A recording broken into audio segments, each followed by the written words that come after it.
निकल। जय श्री राम।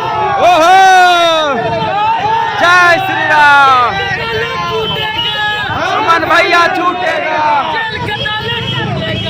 अमन भैया छूटेगा।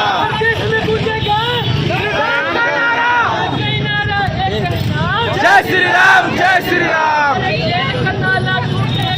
अमन भैया छूटेगा। राम राज ही आया।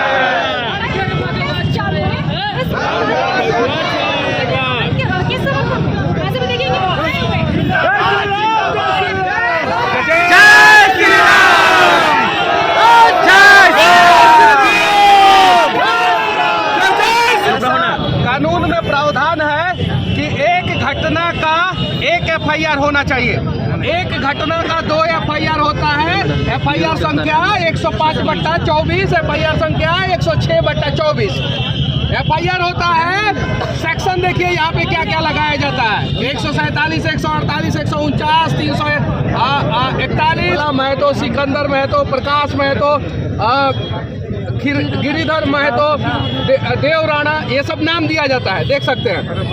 32 नंबर में क्या दिया जाता है? 1000 अज्ञात महिला पुरुष।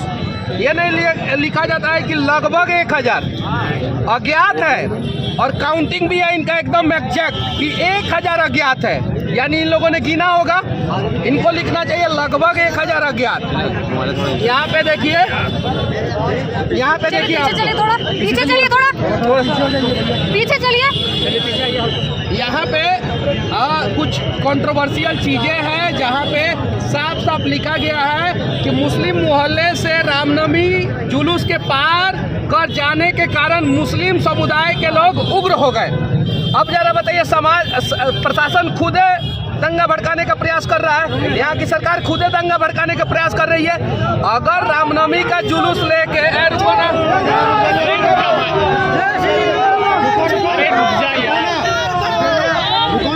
अगर रामनवमी का जुलूस लेके आइए भैया,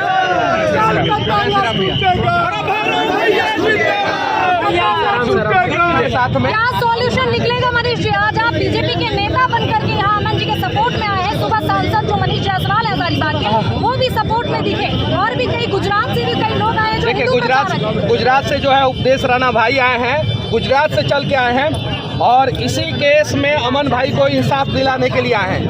ये उपदेश राणा वकील निर्धारित है, कोर्ट में केस जा चुका है, क्या लगता है? देखिए, वकील निर्धारित है, कोर्ट में केस है। उम्मीद है कि सरकार, अरे रुको नहीं यार,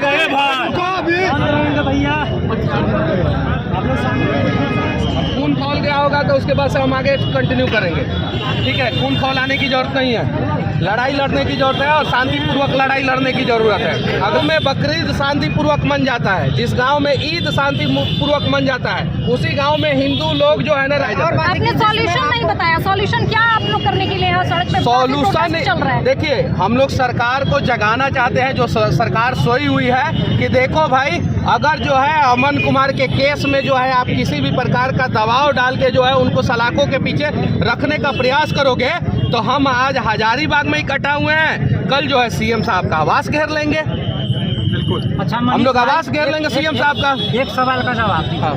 क्या आपको नहीं लगता है कि इस राज्य में ही नहीं, कई सारे राज्य में हिंदू अपना पर्व ठीक से नहीं मना पाते हैं सरकार के कारण? एकदम बिल्कुल नहीं मना पाते हैं। और देखिए, यहाँ पे देखिए, एफआईआर में जो है पीछे लिखा हुआ है, यहाँ पे मुस्लिम पक्ष के लोग भी शामिल। कितना मुस्लिम पक्ष के लोग? 5 लोग शामिल थे, और उसके बाद से अन्य अज्ञात, क्या लिखा जा रहा है? अन्य अज्ञात, मतलब नहीं, अन्य अज्ञात में यह नहीं लिखा जा रहा है कि 200 अज्ञात की, 300 अज्ञात की, 400 अज्ञात। हिंदू पक्ष से 40 लोगों का नाम डाला जा रहा है, मुस्लिम पक्ष से 5 लोगों का नाम, हिंदू पक्ष से 1000 लोग अज्ञात रह रहे हैं, और मुस्लिम पक्ष से अन्य अज्ञात हो रहे हैं। हिंदुओं पक्ष से लिया जाता कि अन्य लोग अज्ञात, साफ साफ लिखा जा रहा है। ये एफआईआर आने का काम आप कीजिए कि आवाज नहीं उठा रहे हैं। वहाँ के सांसद भी आज आए हैं, उनके घर जाकर के उनसे बात की, उनके परिवारों से पहले से उनसे लगातार पर ही प्रश्न उठा रहे हैं, जबकि उनकी माँ का क्लियर वे में कहना था कि अमन मनीष कश्यप के अतिरिक्त अभी तक बीजेपी के कोई नेता सहयोग में नहीं आए। कुछ दिन पहले, सप्ताह पहले। सुनिए एक बात बताइए, मीडिया पे सवाल कैसे उठा? नहीं, मीडिया पे प्रश्न नहीं उठ रहा है, मीडिया पे प्रश्न है बातों को घुमाने का। मैं आपसे आग्रह करना चाहता हूँ, विषय को समझने का प्रयास कीजिए। केवल झारखंड नहीं, पूरे भारतवर्ष का यह सिद्धांत बन चुका है गैर हिंदुओं का कि कहीं पर अगर हिंदू शांति रूप से कोई कार्यक्रम करता है तो उसको पकड़ करके जेल में भेज दिया जाता है। मैं भैरव सिंह, मैं स्वयं 2 बार जेल जा चुका हूं और 30 से अधिक केस खा चुका हूं। केवल और केवल एक कारण था कि हिंदुत्व का विषय को समाज के सामने उठाने का प्रयास करना। जो देश विरोधी मानसिकता के लोग हैं उनके विरोध बोलना। अमन क्या करता था? अमन यहाँ के स्थानीय जो आतंकवादी विचारधारा के लोग थे, जो बलात्कारी थे, जो चेन स्नेचर थे, जो बाइक चोर थे, जो बम और बंदूक बना करके बेचने वाले लोग थे, आतंकवादी विचारधारा वाले लोग थे। आतंकवाद को बढ़ाने का काम गैर हिंदू करे और आतंकवादियों का विरोध करने का काम अगर हिंदू करता है तो उसको पकड़ करके जेल में भेज दिया जाता है, जिसमें दूर से चल करके मनीष कश्यप जी जैसे व्यक्ति और दूर से चल करके उपदेश राणा जी जैसे व्यक्ति को आना पड़ता है हजारीबाग में आंदोलन करने के लिए। सब जगह अपवाद है और मैं आपकी बात को स्वीकार करता हूं। कुछ दिन पहले तक बहुत सारे नेता उनके घर तक नहीं पहुंच पाए तो मैं स्वीकार करता हूं। कहीं आपको नहीं लगता कि आप लोग सहिष्णु हैं इसलिए आप लोग को दबाया जा रहा है? सहिष्णु, देखिए सहिष्णु हम लोग है नहीं, सहिष्णुता हम लोग पर थोप दी गई है। हम कृष्ण के वंशज हैं, हम युद्ध करना जानते हैं। धर्म और रक्षति रक्षता, धर्म की रक्षा तब होगी जब आप धर्म की रक्षा कीजिएगा, तब धर्म आपकी रक्षा करेगा। कर्मण्येवाधिकारस्ते मा फलेषु कदाचन, कर्म अपना करना फल है। भगवान कृष्ण ने गीता में कहा है कि अपने समाज की शांति के लिए, देश की शांति के लिए शस्त्र उठाना पड़ता है। हम लोग संविधान और कानून से बंधे हुए हैं, इसलिए शस्त्र भले नहीं उठाए, लेकिन जो मौखिक रूपी शस्त्र है और कलम रूपी शस्त्र है वो हमेशा हमारे हाथ में रहता है। यहाँ के लोगों को जेल में भेज दिया जाता है। देखिए 550 सालों तक रामलला को टेंट में रहना पड़ा, 850 सालों तक नालंदा को खंडहर के रूप में रहना पड़ा और 42 सालों तक मोदी के राम भक्तों को जो है ना वो रामनवमी के जुलूस के बिना रहना पड़ा। तो अब मोदी में रामनवमी का जुलूस भी निकला 42 साल बाद। नालंदा खंडहर भी जो है नालंदा विश्वविद्यालय के रूप में बना 850 सालों बाद और 550 सालों बाद जो है वो राम जी का भव्य मंदिर भी बना। हमारा विरासत वापस आ रहा है, वो नालंदा विश्वविद्यालय के रूप में विरासत वापस आ रहा है, राम मंदिर के रूप में विरासत वापस आ रहा है। अब मोदी में राम भक्तों का रामनवमी का जुलूस के रूप में आ रहा है। हालांकि कुछ लोगों के ऊपर जो है कार्रवाई होगा और वो कार्रवाई हुआ है। वही लोग तो इतिहास बनाएंगे ना, कल को कहा जाएगा ना कि अमन कुमार ने जो है और उनके साथ जितने भी लोग, जो साथ में जितने भी लोग थे, अगर किसी का नाम मैं नहीं रख पा रहा हूँ तो माफी चाहता हूँ। सभी लोग जो 40 लोग इसमें हैं और 1000 अज्ञात लोग हैं, इन्हीं लोगों के अथक प्रयास से देखिए शांतिपूर्वक, क्या चीज, शांतिपूर्वक सबसे बड़ा क्रांति लाया जा सकता है। और हम जो भी करेंगे कानून को हाथ में नहीं लेके, कानून के साथ चल के जो है हम करेंगे और अमन कुमार को जो है इंसाफ दिलाएंगे। सामाजिक कार्यकर्ता थे, सबके लिए लड़ते थे, सनातन के लिए भी लड़ते थे, हिंदुओं के लिए भी लड़ते थे, लेकिन सबके लिए लड़ते थे। ब्लॉक में जाते थे, अस्पताल में जाके वीडियो बनाते थे। अब बताइए, जैसा आप चले जाइए चौपारण में गौ तस्करी का अड्डा बन चुका है। यहाँ के सांसद महोदय ने मुझे बताया और प्रेस कॉन्फ्रेंस में उन्होंने बोला गौ तस्करी का अड्डा बन गया है। आदिवासी लड़कियों को जो है कुछ लोग जो है दूसरे धर्म के लोग जो है टारगेट करते हैं, उससे शादी करते हैं और 2 साल बाद मार दे रहे हैं, 3 साल बाद मार दे रहे हैं। सोरेन सरकार है यहाँ पे, क्यों नहीं कर रही है कुछ आदिवासी लोगों के लिए? आदिवासियों का तो वोट के लिए जो है सोरेन सरकार कहती है कि आदिवासी हमारे ही हैं और आदिवासियों का हक जो है सबसे पहले इन्हीं लोगों ने मारा। गौ तस्करी चरम सीमा पे है। पूरे भारत में सबसे ज्यादा धर्मांतरण कहाँ हो रहा है? कौन से राज्य में हो रहा है? आप लोग बताइए, क्यों नहीं एक्शन लिया जा रहा है? लालच दे दे के, प्रलोभन दे दे के जो है यहाँ पे धर्मांतरण कराया जा रहा है। इन सब चीजों को रोका रोका जाना चाहिए और इन सब चीज़ों को रोकने का जो प्रयास करता है उसके ऊपर FIR होता है। और इस FIR में अपने आप बहुत सारी कंट्रोवर्शियल बातें हैं। दोनों FIR अलग अलग है, एक ही घटना का 2 अलग अलग FIR होता है। और इसमें जो है इस प्रकार से FIR लिखा जाता है कि साफ साफ कहा जाता है कि रामनवमी के जुलूस में जो है, रामनवमी का जुलूस निकलेगा तो मुस्लिम समाज आक्रोशित हो जाएगा। देखिए प्रशासन कह रहा है, यानी कहने का मतलब है कि अमरनाथ यात्रा का जो है, अमरनाथ यात्रा को बंद कर दिया जाए। प्रशासन का काम था, यहाँ पे साफ साफ लिखा हुआ है CRPF का बटालियन मंगाया गया, CRPF 22 बटालियन मंगाया गया। CRPF का जब बटालियन मंगाया गया तो CRPF का बटालियन क्यों मंगाया गया था? रामनवमी का जुलूस रोकने के लिए कि राम भक्तों को सुरक्षा देने के लिए? और यहाँ पे CRPF बटालियन को बुला के जो है राम भक्तों पे लाठी चार्ज करवाया गया है, जबकि CRPF के 22 बटालियन को बुला के जो है राम भक्तों के लिए रास्ता क्लियर कराया जाना चाहिए था। ये FIR की बातें मैं देखिए दिखाइए आपको ये, और दोनों FIR में इतना कंट्रोवर्शियल बातें लिखी गई है कि जब आप लोग पढ़ेंगे तो आप लोग खुद कहेंगे कि हजारीबाग में तुष्टीकरण का जो है पूरा सीमा सरकार के द्वारा लांघा गया, प्रशासन के द्वारा नहीं। किसके द्वारा? सरकार के द्वारा। किसके द्वारा? सरकार के द्वारा। सरकार को उखाड़ के फेंक देंगे। और हजारीबाग क्रांतिकारियों की भूमि रही है। यहाँ पे जयप्रकाश नारायण को एक बार अंग्रेज ने कैद करने का कोशिश किया था तो जयप्रकाश नारायण ने अंग्रेजी सरकार को उखाड़ के फेंक दिया था। इसी हजारीबाग जेल में वो बंद थे। एक बार जो है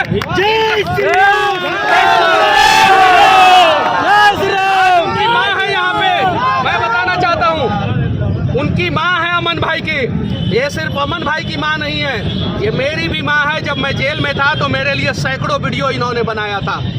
अरे कल को आप लोगों के ऊपर भी अत्याचार होगा तो ऐसी ऐसी माँ खड़ी हो जाएंगी।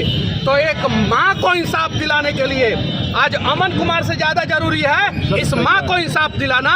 और कहीं भी प्रशासन को और कानून को हाथ में नहीं लेना है। मैं पहले ही कह दे रहा हूँ साफ साफ, कानून के साथ मिलके हम अपने भाई को जो है कानून के सहारे जो है सलाखों के से बाहर निकालेंगे और झारखंड सरकार को उखाड़ के फेंक देंगे। तो दिख रही है आपको? बिल्कुल बिल्कुल, इतने लोगों को देख के हमको बहुत राहत हो रहा है कि हमारा एक बेटा जेल में है तो बहुत सारा बाहर है, बहुत लोग बाहर। अच्छा, एक माँ रो रही है, क्या कहना चाहेंगे? आपकी सरकार है झारखंड में, सोरेन सरकार है, क्या एकदम बहरी हो चुकी है क्या? दिखाई सुनाई नहीं दे रही है क्या उनको? देखिए झारखंड की वास्तविकता को समझने का प्रयास कीजिए आप लोग। झारखंड में अपराधी सबसे ज्यादा अगर कहीं सुरक्षित है तो झारखंड में है। आपको ध्यान होगा झारखंड की राजधानी रांची के हाईकोर्ट के पीछे से 3 आतंकवादी पकड़े जाते हैं। हिंदपीढ़ी में पीरमलोस से 4 आतंकवादी पकड़े जाते हैं। सबसे बड़े बड़े क्रिमिनल अगर आपको कहीं मिलेंगे तो झारखंड में मिलेंगे, क्योंकि क्रिमिनल और आतंकवादी जानते हैं कि सबसे ज्यादा सुरक्षित है तो झारखंड में है। और हिंदू अगर कहीं सबसे ज्यादा असुरक्षित है तो झारखंड में है। क्यों? आतंकवादी बम फोड़े नहीं पकड़ाएगा, हत्यारे रोड में चल के हत्या कर दे उसको नहीं पकड़ पाएगी प्रशासन। हमारी सैकड़ों बहनों का प्रतिदिन बलात्कार होता है। मैं पहले ही बोल चुका हूँ, हर 3.5 घंटा में झारखंड में एक बहन का बलात्कार होता है और ये उसका रेशियो है जो थाना में रजिस्टर्ड होता है। अगर कईक बलात्कार जो होते हैं गांव क्षेत्र में, शहर क्षेत्र में, उस बात को दबा दिया जाता है अपनी इज्जत बचाने के लिए। अगर उसका रेशियो निकाल देंगे तो हर 1.5 से 2 घंटा में एक बलात्कार हो रहा है झारखंड में। बलात्कारी नहीं पकड़े जाएंगे, आतंकवादी नहीं पकड़े जाएंगे, हत्यारे नहीं पकड़े जाएंगे। कौन पकड़ा जाएगा? जो हिंदू हित का बात करेगा, जो हिंदुत्व का प्रचार करेगा, जो भगवान श्री रामचंद्र जी का शोभा यात्रा निकालेगा और अपनी बहनों और अपने भाइयों के सुरक्षा का संदेश देगा, वो पकड़ करके जेल भेज दिया जाएगा। और आतंकवादियों को ये दोगली सरकार दामाद बना करके रखती है। चप्पाई सोरेन मुर्दाबाद, मुर्दाबाद, मुर्दाबाद, चप्पाई सोरेन मुर्दाबाद, मुर्दाबाद, मुर्दाबाद। देखिए झारखंड में वर्तमान समय में रोहिंग्या और बांग्लादेशी सबसे ज्यादा सुरक्षित है। सबसे ज्यादा सुरक्षित अगर झारखंड में कोई है तो रोहिंग्या और बांग्लादेशी। झारखंड की सरकार जो है ममता बनर्जी के रास्ते पे निकल चुकी है। अब यहाँ पे भी योगी आदित्यनाथ जैसा या हेमंत बिश्व शर्मा जैसा कोई व्यक्ति चाहिए जो यहाँ के लोगों को, निर्दोष लोगों को इंसाफ दिला सके और झारखंड सरकार को सबक सिखा सके। यही पाप के वजह से आज पूर्व मुख्यमंत्री जो है वो सलाह